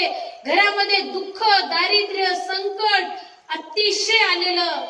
पण जेव्हा प्रभूजींच्या सहवासात गेलो, त्यांनी काय सांगितलं? निर्णय घेताना विचार करून घ्या, हळू घ्या आणि 10 मिनिटं ओम नरेंद्र नाथाय नमः म्हणा. आठवड्याच्या संत संघाला जा. हेच पथ्य. 1-2 क्विंटल ओझं टाकल्यासारखं वाटतंय का? सगळे सिरियस झाले. ओझं टाकल्यासारखं वाटतंय? ओम नरेंद्र नाथाय नमः, ओम नरेंद्र नाथाय नमः म्हटलं तर जड वाटतं? ओझं आहे का? नाही ना. मग जर समजा आपण दिवसा जागे आहेत, या डोळ्याने दिवसा तर नाही पण रात्री झोपेत सुद्धा दुसऱ्याचा वाईट विचार करू नये असं म्हटलेलं आहे. ही शिकवण आहे. यासाठी 1-2 लाखाचं नुकसान होणार आहे का? होणार आहे का? बोला. 1-2 कोटीचं प्रॉफिट होणार नक्की. ते प्रॉफिट तर प्रापंचिक होणार, पण हा जन्म मरणाचा फेरा चुकणार आहे एवढ्या साध्या सोप्या गोष्टीमुळे. मग अवघड वाटतंय. अशीच भक्ती करायला लागलो आम्ही. आणि हा म्हणतात कसा काया पालट होतो बघा. ऑगस्ट 2003 मध्ये सरकारी डॉक्टरच्या जागा निघाल्या नाशिकला आणि सरकारी डॉक्टर म्हणून नोकरी मिळावी म्हणून निर्णय कसे चुकतात बघा. जेव्हा संत सद्गुरू आपल्या आयुष्यात नसतात तेव्हा निर्णय चुकतात. धरणग्रस्त सर्टिफिकेट काढायला गेले आमचे साहेब. आमच्या मुखेड तालुक्यात बाराळीच्या बाजूला एक रावणगाव म्हणून गाव आहे माहितीये? आजोळ आहे का तुझं? तिथे धरणग्रस्त सर्टिफिकेट काढण्यासाठी 1-2 लाख रुपये घातले. कशासाठी काढलं सर्टिफिकेट? सरकारी नोकरी लागावी म्हणून. आणि सर्टिफिकेट काढल्यावर समजलं की वैद्यकीय अधिकारी क्लास 2 च्या पोस्ट साठी हे सर्टिफिकेट कामालाच येत नाही. गेले 2 लाख रुपये. 2003 मधले 2 लाख रुपये म्हणजे काय आताचे? पण 10-15 लाख असल्यासारखे. चुकला निर्णय. चुकला की नाही? होतं का? गाईड होते आयुष्यात. गाईड म्हणजे मार्ग दाखवणारे, पथदर्शक, मार्गदर्शक. आपण बघा कुठे ट्रिपला गेलो, सहलीला गेलो, नवीन देशात गेलो, फिरायचंय, त्या जागेचे आपल्याला बरेच महत्वाचे पॉइंट बघायचे. तिकडे आपण गाईड घेतो म्हणजे त्याला तिथलं सगळं माहिती असतं. आपल्या जीवनाला सुद्धा एक गाईड पाहिजे. कारण आपण प्रापंचिक आहोत. आपल्यामध्ये विकार आहेत. आपले निर्णय चुकतात. आपल्याला योग्य निर्णय घेता येत नाही. एक कुटुंब सुखी करता येत नाही म्हणून तर आत्महत्या होतात ना. म्हणून तर डिवोर्स होतात ना, घटस्फोट होतात की नाही. पती आणि पत्नी घटस्फोट घेतला, पुन्हा दुसऱ्यासोबत लग्न केलं, तिकडे पण पती पत्नी म्हणून जगायचंय ना. पण मग का होतात असं? ऍडजस्टमेंट नाही ना जीवनामध्ये. निर्णय चुकतात, घाई गडबडीने होतात. मग आमचे पण असेच निर्णय चुकले होते. दुःख वाटायला आलं. मग जाऊन आमच्या शेजाऱ्याला किंवा आले, निमित्त बनवलं शेजाऱ्याचं. प्रभूजीला या जीवनाचा उद्धार करायचा होता. मग आम्ही भक्ती करायला लागलो. हळूहळू भक्ती सुरू झाली. अवघ्या 2 महिन्यानंतर निरोप आला की नाशिक जिल्ह्यामध्ये आदिवासी भागामध्ये सरकारी डॉक्टरच्या जागा निघालेल्या आहेत. धरणग्रस्त सर्टिफिकेट गेलं. नियम काय आला आता तिथे बघा, परीक्षा कशी असते. आदिवासी भागामध्ये सरकारी डॉक्टर म्हणून काम केल्याचा अनुभव प्रमाणपत्र पाहिजे. आता काय करणार? आपला भाग आदिवासी आहे का? आपण आदिवासी आहे का? आपण देशी आहे, हो की नाही? म्हणून आपल्याकडे देशी ब्रँड चालतं. आम्ही प्रायव्हेट, आमचा व्यवसाय होता, दवाखाना होता, सरकारी डॉक्टरचा अनुभव नव्हता. गेलो, फॉर्म भरलो नाशिकला दोघांनी पण. आणि येता येता बघा भाग्योदय कसं असतं. संतन के संग लाग रे, कहे तर कबीरा सुनो भाई साधो, होय तेरो बडो भाग रे. खरंच कसा भाग्य उदय होतो. येता येता प्रभूजी परभणी पीठावर होते. शेलूला उतरलो, दर्शन घेतलं आणि सांगितलं असं असं झालंय. फॉर्म भरला, पण तिकडे म्हणतात सरकारी डॉक्टरची ऑर्डर लावा. आता काय करायचं? प्रभूजींनी एकच सांगितलं, गुरुच्या मुखातून निघालेला शब्द कसा असतो बघा. डॉक्टर साहेब, गरज नाही, पैसा द्यायची गरज नाही. आम्हाला वाटलं आता लावावं लागतील 10-20 लाख रुपये, एवढी मोठी नोकरी आहे, क्लास 2 ची नोकरी भेटणार आहे, 10-20 लाख रुपये तर लागणारच असं वाटलं. गुरूंच्या मुखातले शब्द होते, गरज नाही, फक्त वशिला लावा. वशिला म्हणजे ओळखीचा वापर करा. तेव्हा जिल्हा परिषद अध्यक्ष वैशालीताई चव्हाण होत्या. त्यांचे पती स्वप्नील चव्हाण आमच्या साहेबाचे मित्र, त्यांच्या आत्याचे मिस्टर म्हणजे मामा मुंबईला आरोग्यामध्ये मोठ्या पोस्टवर होते. या साहेबाने तिकडे फोन केला, मुंबईच्या साहेबाने नाशिकच्या साहेबांना फोन केला, कारण जागा कुठे निघाल्या होत्या, नाशिकमध्ये त्र्यंबक, पेठ आणि सुरगाणा असे 3 तालुके आदिवासी आहेत. मग तिथे जागा निघाल्या. नाशिकच्या साहेबाला फोन कुठून आला, मुंबईहून, आणि काय सांगितलं, नियमात बसत असेल तर डॉक्टर बालाजी राठोड यांचं काम करा. काय नियमात बसणार आहे आता दगडधोंडे? सगळे नियम एकीकडे. असं गच्च होतं हृदय अनुभव सांगताना. सगळे नियम एकीकडे. इंटरव्ह्यूचा दिवस आला, सगळ्यांनी आपल्या हातात अनुभवाचे प्रमाणपत्र, लाईन लागली, आणि एकमेव डॉक्टर बालाजी राठोड असे होते ज्यांच्याजवळ अनुभवाचं प्रमाणपत्र नव्हतं, पण या बापाचा आशीर्वाद पाठीशी होता. गुरुच्या मुखातून निघालेले शब्द होते, पैसा द्यायची गरज नाही, फक्त वशिला लावा. सगळे नियम एकीकडे झाले, धाड धाड धाड सगळ्यांना ऑर्डर मिळाले, आणि आम्हाला सुद्धा फक्त आणि फक्त केवळ गुरूंच्या कृपेमुळे ऑर्डर मिळाली. आदिवासी भागामध्ये 6 वर्ष नोकरी केली. गुरुमाऊली जेव्हा नाशिकला 26 ऑगस्ट 2003 ध्वजारोहण झाला, रक्तदान शिबिर, त्या दिवशी कुंभमेळा भरत होता आणि रक्तदान शिबिर झालं होतं. प्रभूजींच्या पावन उपस्थितीमध्ये नाशिकमध्ये साहेबांना सरकारी डॉक्टरची ऑर्डर मिळाली. अशी ही गुरुमाऊली आहे. संदेह नाही घ्यायचा. मी घेतला होता संदेह, टीव्ही नेला होता संत संघात, आणि संत संघात माऊली येतात, प्रवचनकार आले बाराळीला, सांगितलं संत संघात माऊली येतात निर्गुण रूपात. मी म्हटलं काय मस्करी करतो हा, डॉक्टर होते ना. गर्व, अहंकार या शरीरामध्ये किती विकार असतात. कुठे संत संघात माऊली येतात का? काय बोलतो, नवीनच होतो, थोडसच भक्ती मार्गाला लागलेलो. मस्करी केली, देवाने दाखवून दिलं. मस्करी करतेस ना, या फोटोमध्ये, या टीव्ही मध्ये सुद्धा मी येतो, या निर्गुण रूपामध्ये येतो, संत संघात येतो, तुझ्या घरात पण येऊ शकतो यजमान पदाच्या रूपाने. मस्करी करतेस काय? यजमान पद घ्या म्हणू लागले सगळे संत संघात. आणलं आम्ही आता बळजबरी. इच्छा नव्हती का एवढी, नवीन होतो, काय कळत नव्हतं. मांडला फोटो घरी आणून, असा बाजूला टीव्ही मांडला. तो टीव्ही आम्ही संत संघाला नेत होतो. धो धो धो धो पावसाळा, पाऊस पडू लागला. छोटी मुलगी 7-8 वर्षाची शाळेतून आली, बसली समोर खुर्ची टाकून. माझा प्रायव्हेट दवाखाना, आत्ताची गोष्ट आहे ही. 2010 आम्ही नंतर बाराळीला आलो सरकारी डॉक्टर म्हणून. मला वाटतं 11-12ची असेल, हो 11 किंवा 12 मधली. 2004 मुलगी जन्मलेली माझी. ती होती किती, 7-8 वर्षाची, म्हणजे 11 किंवा 12 मधली गोष्ट आहे.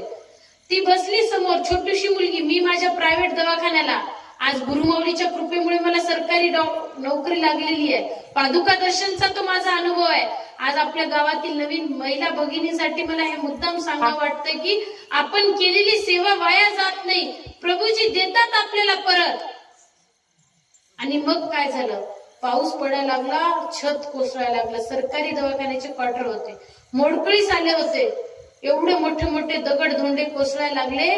प्रभूजींनी दाखवून दिलं, होय मी या टीव्ही मध्ये सुद्धा असतो बरं का, या फोटो मध्ये असतो, आणि तुझ्या पोरीचं रक्षण करायला जेव्हा तुम्ही आई आणि बाबा नसतात तेव्हा मीच असतो निर्गुण रूपामध्ये. मोठे मोठे दगड धोंडे इथं पड, तिथं पड, तिथं पड, बऱ्याच ठिकाणी पडले. फक्त टीव्ही, स्वामीजींचा फोटो जिथे ठेवला ती जागा आणि मुलगी, 3 जागा सोडून एवढे मोठे मोठे दगड धोंडे कोसळले. मला सांगा, जर निर्गुण रूपात प्रभूजीची शक्ती नसती तर मुलगी वाचली असती का? टीव्ही फुटला असता की नाही? निर्जीव होता तो, तर ठीक आहे तो पुन्हा घेता आला असता, पण एवढा धोंडा जर डोक्यावर पडला पोरीच्या तर पोरगी वाचली असती का? अशी ही आपली माय माऊली आहे. म्हणून आपल्याला करणी कोणती करायची की ऐसी करणी कीजिए. काय करा, संत संघामध्ये यायचंय का? तर आपला हा जो जन्म आहे तो अनमोल आहे.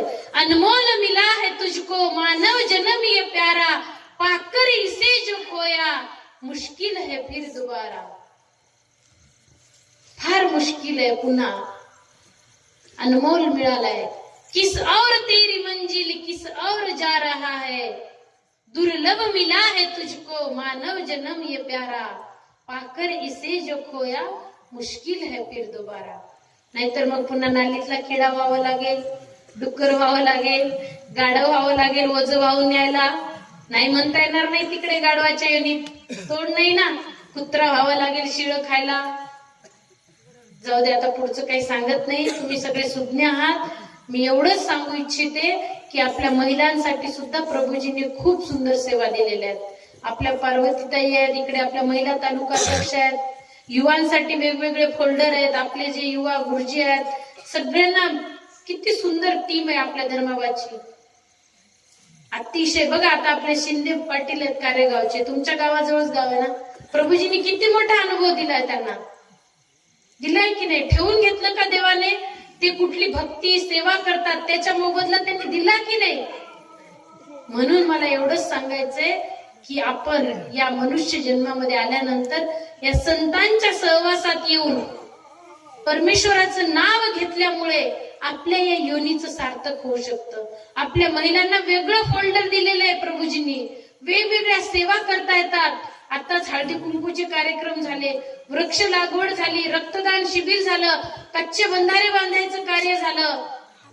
आता गोव्याची वारी आहे, गजानन महाराज प्रकट दिनाची वारी आहे.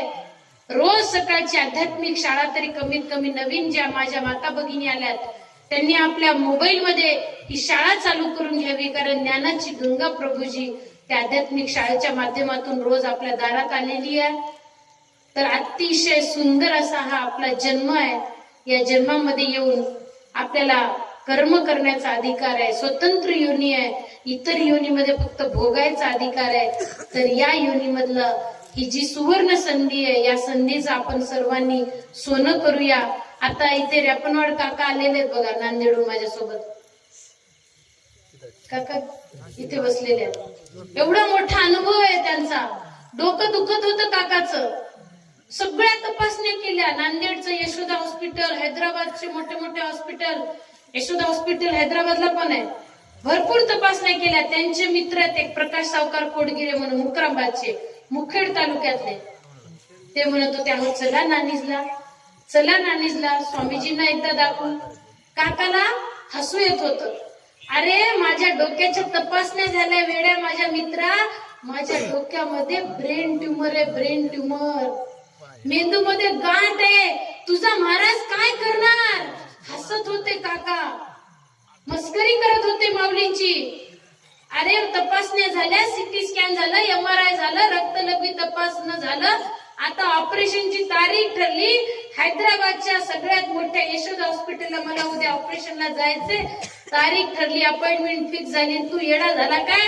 मला नानीजला घेऊन जातो.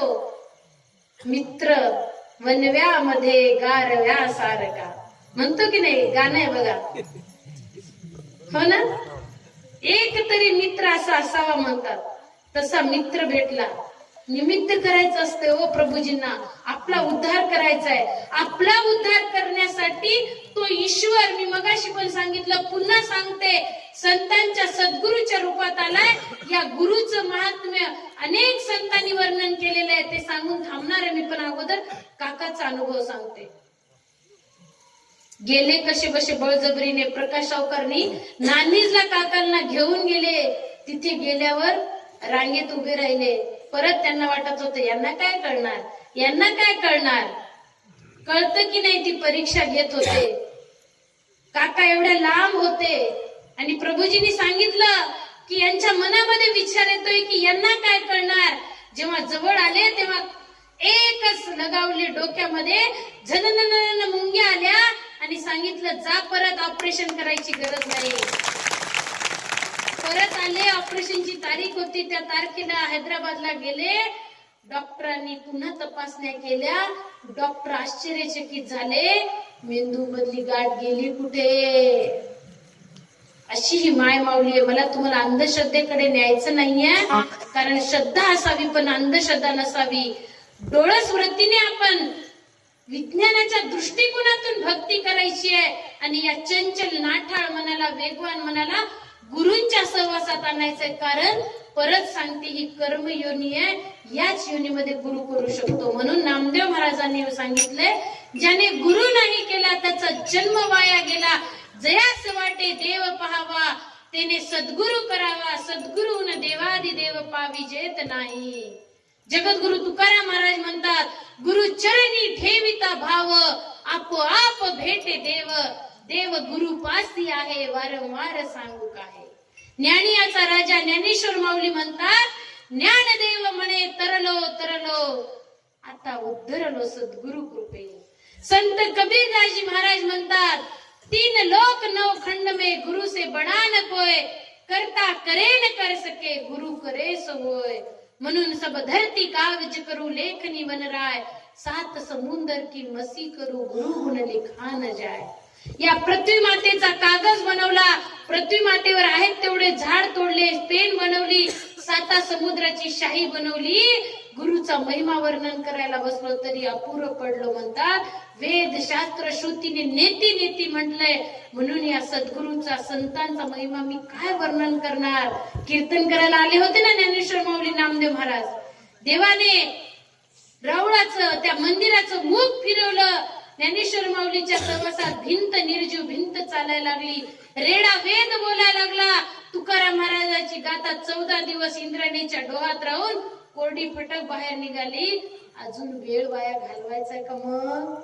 आज कलियुगाच्या अंतिम क्षणी जगद्गुरु माऊली पावलो पावली अनुभव देतात. साप आपल्या दिशेने येतोय, त्याला जगद्गुरु नरेंद्राचार्यजीची शपथ घाला. साप जागेवर थांबतो. अजून काय पाहिजे बोला. बोललं पाहिजे. काय पाहिजे अजून. फक्त एकच आहे, विश्वास. विश्वास महत्वाचा आहे. एक छोटीशी गोष्ट सांगून मी थांबणार आहे आता. संत सावता माळी, विश्वास होता पांडुरंगावर. संतांमध्ये काय सामर्थ्य असते बघा. कांदा मुळा भाजी अवघी विठाई माझी, लसूण मिरची कोथिंबीर अवघा झाला माझा हरी. संत जनाबाई दळण कांडण करत होत्या. देव येत होते की नाही. काय अधिकार असेल संतांचा. सखुबाईसाठी स्वतःला बांधून घेतलं. फिरविले देऊळ जगा माझी ख्याती, नाम देवा हाती दूध प्याला. भरविली हुंडी नरसी मेत्याची, धनाजी चाट्याची शेते पेरी. मीराबाईसाठी प्याला तो विष, लाखा कोलाट्याचा ढोल पिटी. कबीराच्या मागे विनू लागे सेले, मुलं उठविले कुंभाराचे. आता तुम्ही दया करा पंढरीनाथा, तुका विनवी पाया वेळोवेळा. जगद्गुरु तुकाराम महाराज म्हणतात, देवा कबीरासाठी तुम्ही शेले विणले, पण कधी. संत कबीरजी काय म्हणत होते, मैं हूँ गुलाम, मैं हूँ गुलाम, मैं हूँ गुलाम तेरा, तू साहब मेरा. स्वतःला गुलाम बनवलं तेव्हा शेले विणले. मीराबाईंनी किती नाव घेतलं, किती नाव घेतलं. म्हणून विष पिले ना मीराबाईसाठी. गोरोबा काकाच्या मुलाला जिवंत केलं. सखुबाईसाठी बांधून घेतलं. जनाबाईसाठी दळण कांडण केलं. देवा तुम्ही आता दया करा. नामदेव महाराज ज्ञानेश्वर माऊलीसाठी तुम्ही काय केलं. मंदिराचं प्रवेशद्वारच बदलून टाकलं. औंढा नागनाथ जाऊन बघा, मुख कुठे मंदिराचं, पश्चिमेला. कशामुळे झालं. संतांचा सहवास. म्हणून सावता माळी आपलं कर्म करत करत देवाचं नाव घेत होते. दुष्काळ पडला, दिंडी जात होती. दिंडीला जेव घातलं. मग त्या दिंडी मधले लोकांना सांगितलं, आमच्या गावाकडे खूप दुष्काळ पडला, थोडं धान्य असेल तर द्या ना. दिलं धान्य सगळं वाटून. गावातले आले मस्करी करायला, येडाय सावत्या, सगळं वाटून दिलं म्हणे. सगळं वाटून दिलं. भक्तीमध्ये काय ताकद असते ते मला तुम्हाला सांगायचंय. दिलं सगळं वाटून. आता काय, पेरायला एक बी सुद्धा शिल्लक नाही ठेवला सावता माळ्याने. सगळं वाटून दिलं. पत्नी म्हणे, अहो आता काय करायचं. मग आले ना लोक, म्हणे हे पेरा. कडू भोपळे आणून दिले. सावता माळी अतिशय विनम्र, सात्विक, दृष्टी साफ झाली होती, समदृष्टी. पेरले कडू भोपळे शेतात. सगळे लोक हसायला लागले, मोठमोठे भोपळे लागले, एवढे एवढे मोठे लागले, एवढे मोठे लागले. आता काय खायचं, दुष्काळ पडला. परत आले लोक मस्करी करायला लागले, आणा म्हणे तो भोपळा नाही खा. खरोखर भोपळा आणला, शेतातून भोपळा तोडून आणला, घरी आणलं, फोडलं. त्या भोपळ्यातून गव्हाचे एवढे मोठे मोठे दाणे. सगळ्या गावातले लोक परेशान झाले. अरे खरंच या कडू भोपळ्यामध्ये गव्हाचे दाणे येत असतील. फक्त एकच करत होते, नारायण नारायण, पांडुरंग पांडुरंग पांडुरंग. गावातली लोक गेली, भोपळा फोडला, भोपळ्यातून एवढे मोठे मोठे गव्हाचे दाणे यायला लागले. भोपळा कोणता होता? कडू भोपळा दिला होता. कोणी? गावातल्या लोकांनी. कशासाठी? मस्करी म्हणून. पण पेरताना नाव कोणाचं घेतलं होतं? पांडुरंगाचं. ही भक्तीमध्ये ताकद आहे. ही संतांच्या सहवासात या गोष्टी घडू शकतात. म्हणून आपल्याला या संत संघात यायचे. पुन्हा पुन्हा थांबताना एकच विनंती करते की कुत्रा, गाढव, मांजर, बोकड, लांडगा, बैल, गाय संत संघ करू शकत नाही, आरती करू शकत नाही, भक्ती करू शकत नाही, उपवास करू शकत नाही, पायी दिंडीला जाऊ शकत नाही, सेवा करू शकत नाही. या योनीमध्येच आपल्याला हे सगळं करता येतं आणि गुरु करून आपल्या जन्माचं सार्थक करता येतं. म्हणून माझ्या माता भगिनींना आणि गुरुबंधूंना विनंती आहे की या मार्गामध्ये यायचं आणि दीक्षा घ्यायची. आपला तालुका अतिशय सुंदर आहे, सेवेमध्ये तत्पर आहे, पीठावर अतिशय सुंदर, जिल्ह्यामध्ये 1 नंबरवर आपला तालुका आहे. तर आपली जी सगळी जुनी मंडळी, त्यांना अनुभव आले, त्यांच्या जीवनामधलं दुःख दूर झालं, सुख आलेलं आहे. म्हणून तुम्हा सगळ्यांना, नवीन लोक जे गावातली आली आहेत, त्यांना तुमच्याही जीवनामध्ये सुख यावं, दुःख दूर व्हावेत आणि तुम्हाला सुद्धा त्या उत्तम गती प्राप्त व्हावी म्हणून गुरुदेवाने त्यांना निमित्त बनवलंय आणि आपल्या गावामध्ये ते योग्य दिशा दाखवण्यासाठी आलेले आहेत. तर त्यांना सर्वांना साथ द्या. आणि मगाचपासून मी जे पण काही बोलली, त्या बोलण्यामध्ये काही चुकलं असेल तर तो माझ्या वाणीचा दोष होता. एक गजर घेऊया. जे चांगलं वाटलं ते प्रभूजींनी तुमच्यासाठी पाठवलेला प्रसाद होता, तो तुम्ही घेऊन जावं.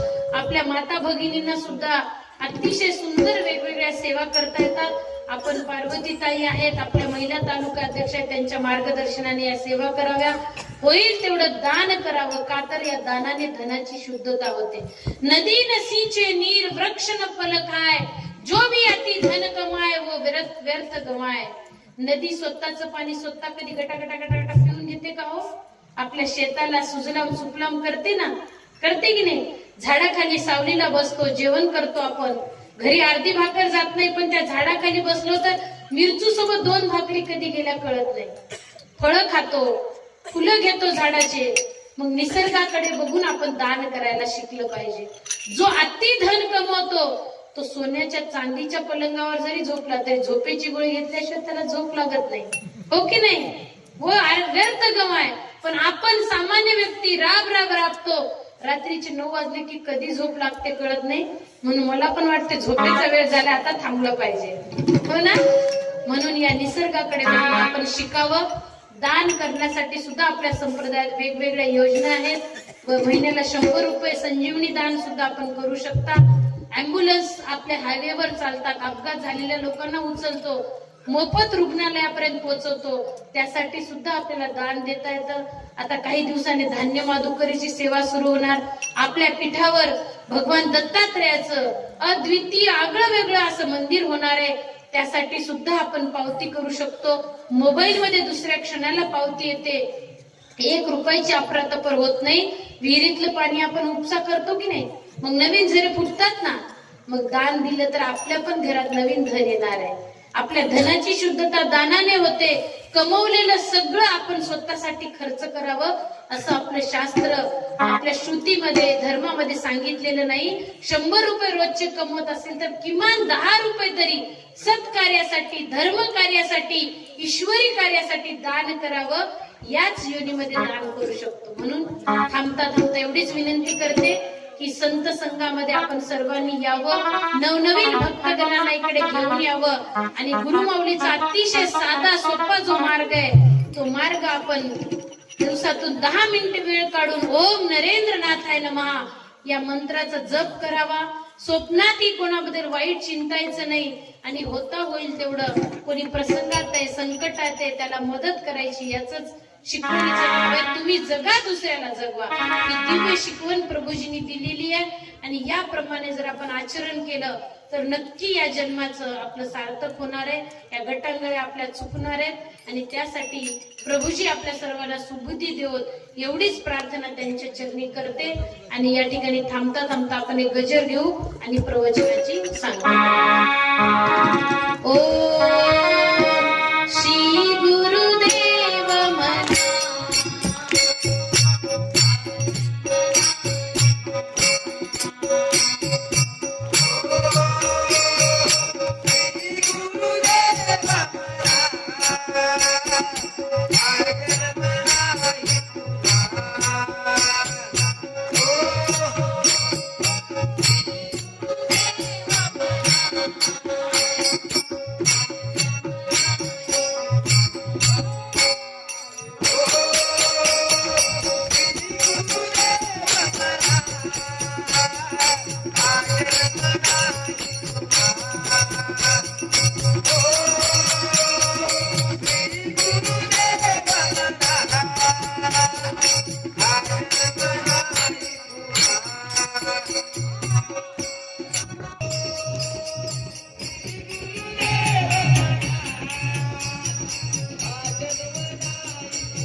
जशास तसे ताज्या घडामोडी पाहण्यासाठी व आपल्या परिसरातील बातम्या प्रसारित करण्यासाठी आजच आमच्या चॅनलला सबस्क्राईब आणि लाईक करायला विसरू नका. संपर्क करा वेद न्यूज मराठी, सिद्धेश्वर मठपती, मुख्य संपादक.